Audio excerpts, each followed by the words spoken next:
All right, I thought I'd do one last reading for today, the 28th. Yes, Wednesday the 28th. A very secret book. Very secret. I put a brown paper shopping bag around it. Chapter 1, Part 1. With 32 mystical paths of wisdom, engraved Yah, the Lord of hosts, the God of Israel, the living God, King of the universe, El Shaddai, merciful and gracious, high and exalted, dwelling in eternity, whose name is holy. He is lofty and holy. And he created his universe with 3 books, Sepharim, with text, Sefer, with number, Sephar, and with communication, Sipur. Firstly, with 32.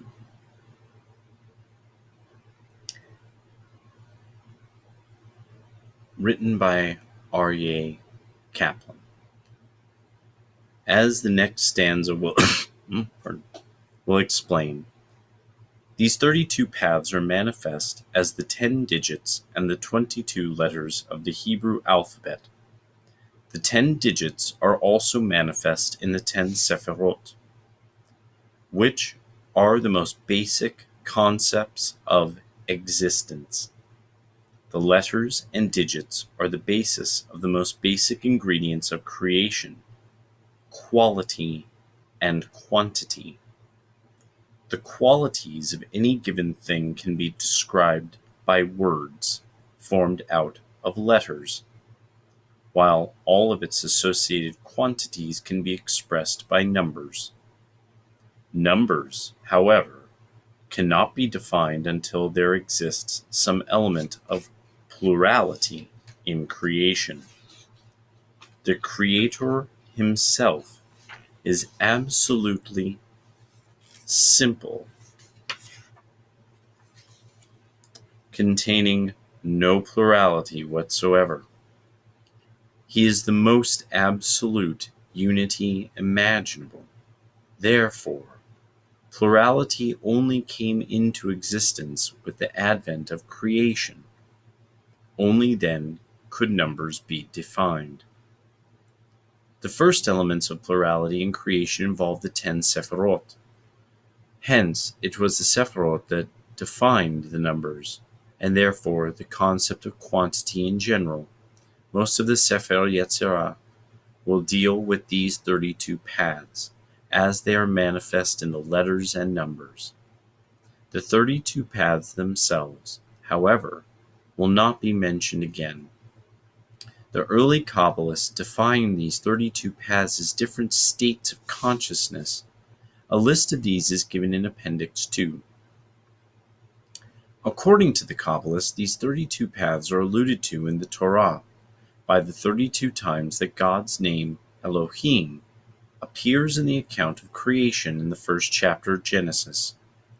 In this account, the expression God said appears 10 times, and these are the 10 sayings, and with which the world was created.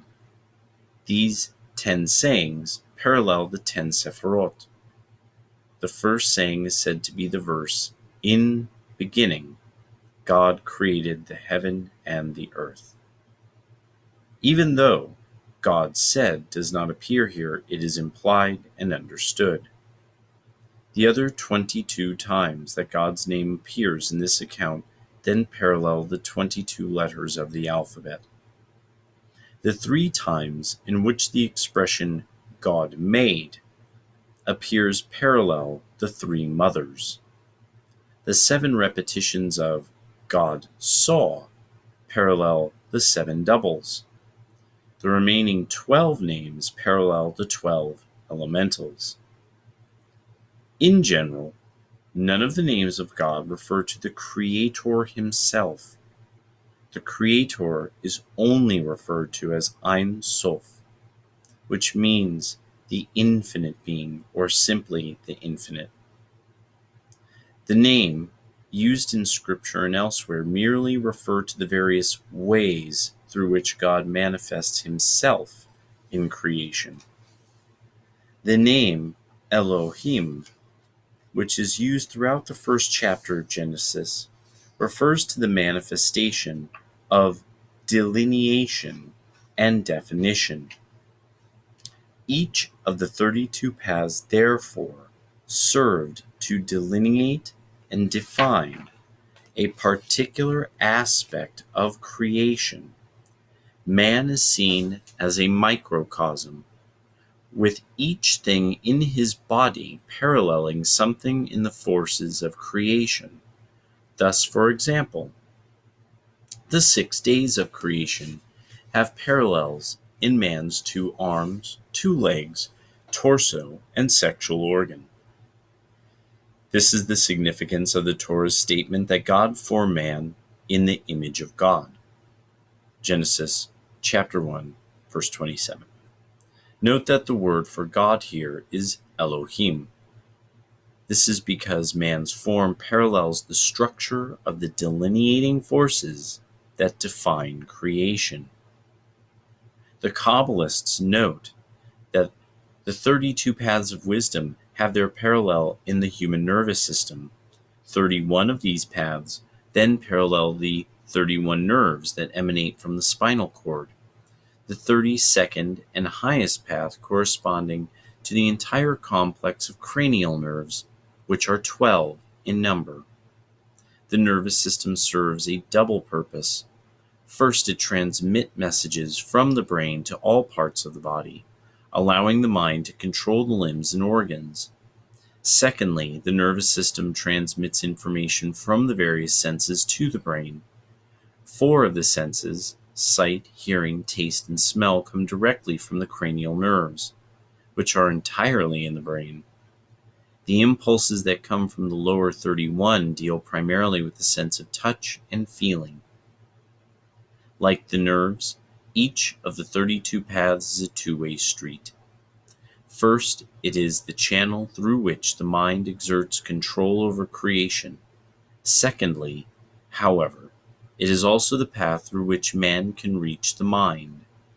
If an individual wishes to attain a mystical experience and approach the mind, he must travel along the 32 paths.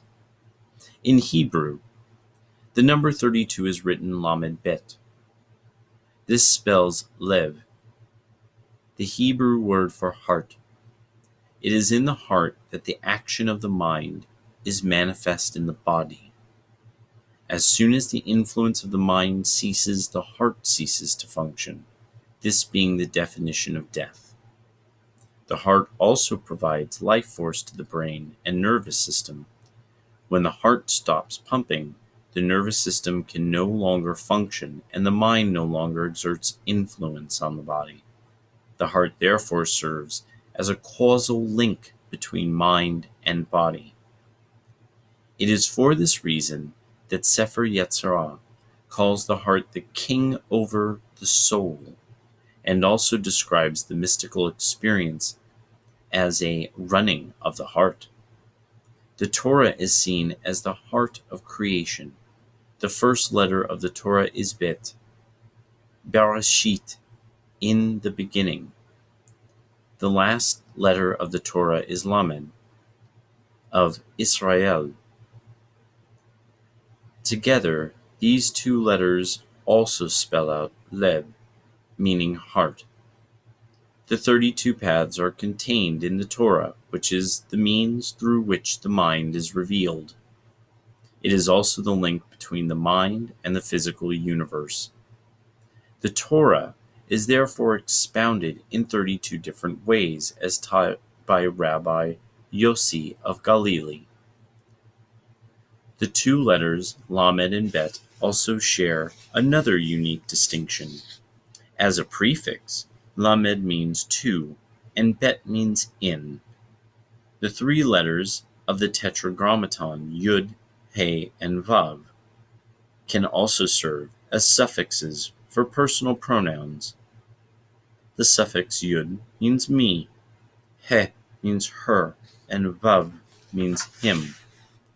In the entire alphabet, there are only two letters to which these suffixes can be joined, and they are Lamed and Bet.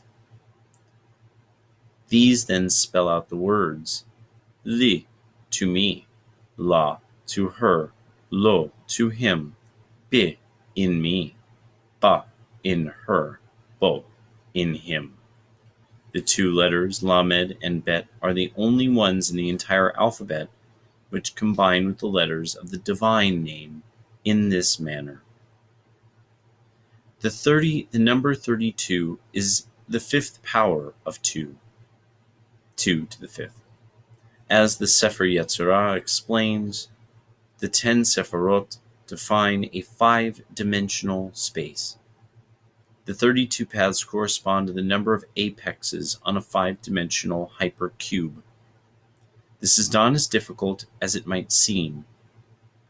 A line which has one dimension has 2 apexes or ends. A square having 2 dimensions has 4 apexes or corners. A cube which has 3 dimensions has 8 corners. Thus we see that with the addition of each dimension, the number of apexes is doubled. A 4-dimensional hypercube has 16 or 2 to the 4th apexes, while a 5-dimensional hypercube has 32 or 2 to the 5th apexes.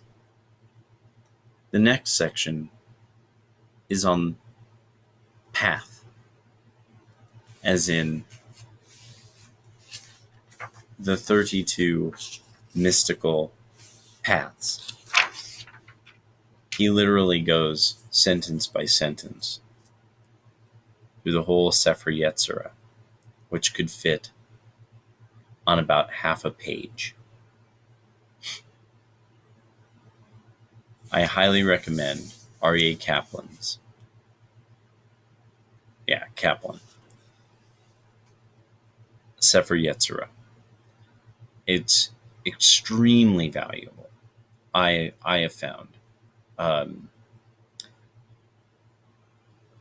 For Christians to understand what they're dealing with when they're dealing with Jewish spirituality. I have found that in general, Protestants are remarkably poorly informed even about Catholics and Orthodox Christians. Catholics will often know certain ideas about Protestants, but really Protestants do generally seem rather lost about what a lot of ideas of Catholicism. And then with Orthodoxy, they won't. I've met Protestants who didn't even know the Orthodox were Trinitarian. And when it comes to, say, Jewish Apocrypha, as it's called among Christians, especially very smart Christians, very well-raised, smart suburban Christians, and people who've gone on missions and gone to Christian colleges and stuff like that. The Sefer Yetzirah is invaluable because what now a lot of people are arguing who are specialists in the field of apocryphal books is that judging on the actual Christian scriptures, the Book of Enoch was apparently being alluded to over and over and over again by Jesus himself. The idea of you would use the name of Jesus in lieu of some name of God. The idea being here is that it's this idea of really that you would get it from understanding something like the Sefer Yetzirah, where the idea is that you use the name of God that applies to the way he has manifested himself.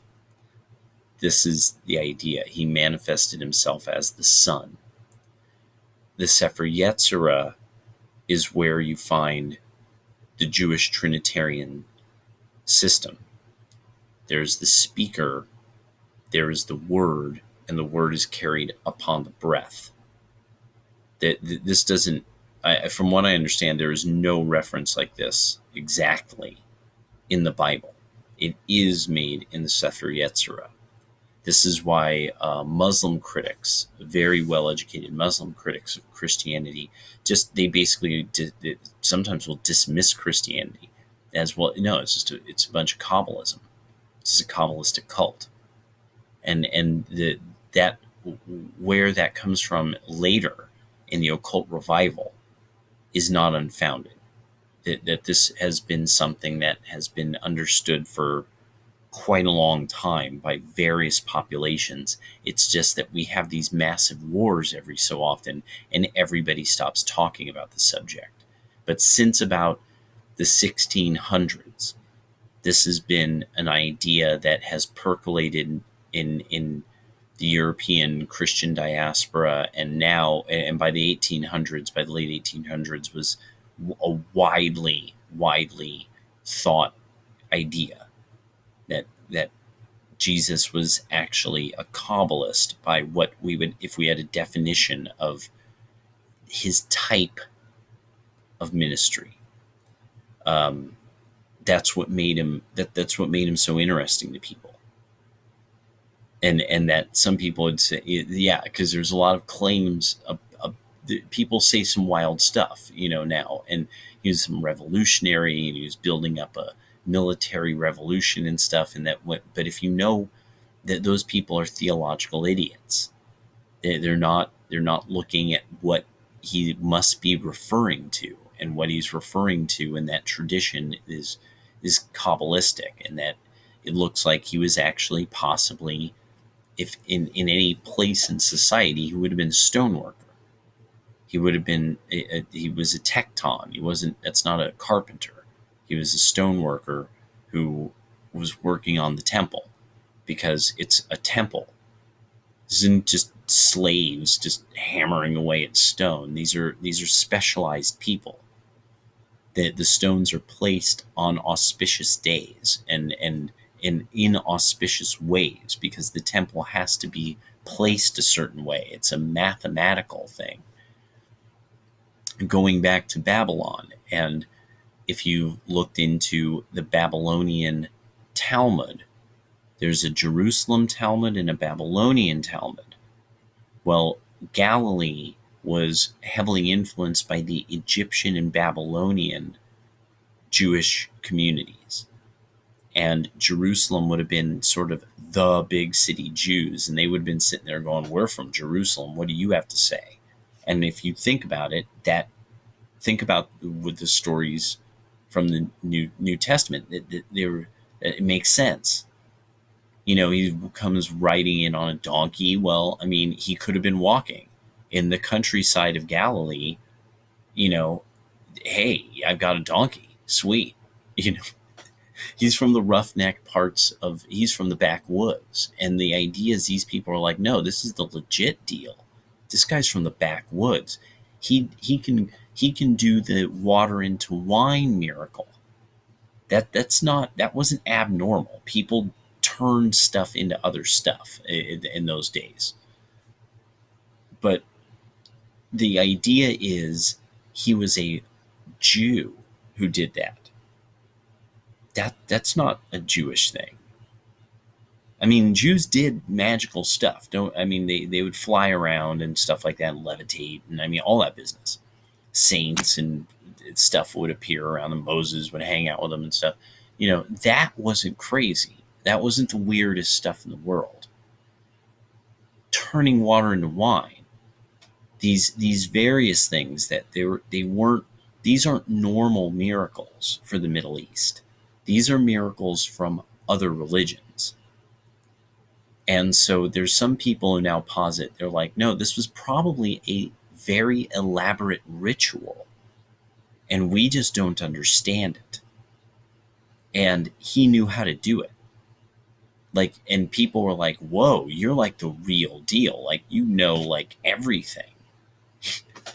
And then if you look at the way the scriptures read, that's what the claim is, that he kind of knew everything, you know, and that's what I'm saying is this might have been somebody who is truly a type of expert rabbi of sorts that the big city Jerusalem people would have never seen. And then his claim being from the house of David, the Son of God, that's his title. That's his official title as from coming from the lineage of the house of David. From there, I highly recommend, especially for good Catholics and good Christians, the banned Book of Mary. And it turns out almost this whole story is written in like a margin of a gospel by some monk. And it's supposedly the actual like lineage of Mary and some of the stories around the pre-birth period. And the idea is that more and more what people have proposed, that actually this is somebody who is the last in his line of a royal household, makes a lot more sense. That it just everything, him being just an extraordinary individual in general, makes much more sense if he was the very last person in the line of kings of ancient Israel, which would have been married into like half a dozen other royal lines of surrounding nations. So, and if I remember right, it's like Mary's father is high priest of the temple or something. There's a lot of this. I mean, this is fun times right now for theological stuff, and so I highly recommend the Sefer Yetzirah, the banned Book of Mary that I have. This is Ronald F. Hawk. It was very nice. It's really, you know, how suppressed. You know, there's a number of Gospels of Mary that I've liked a lot. I'm going to read a couple of those, the parts that are kind of interesting, and yeah. So theology is fun stuff.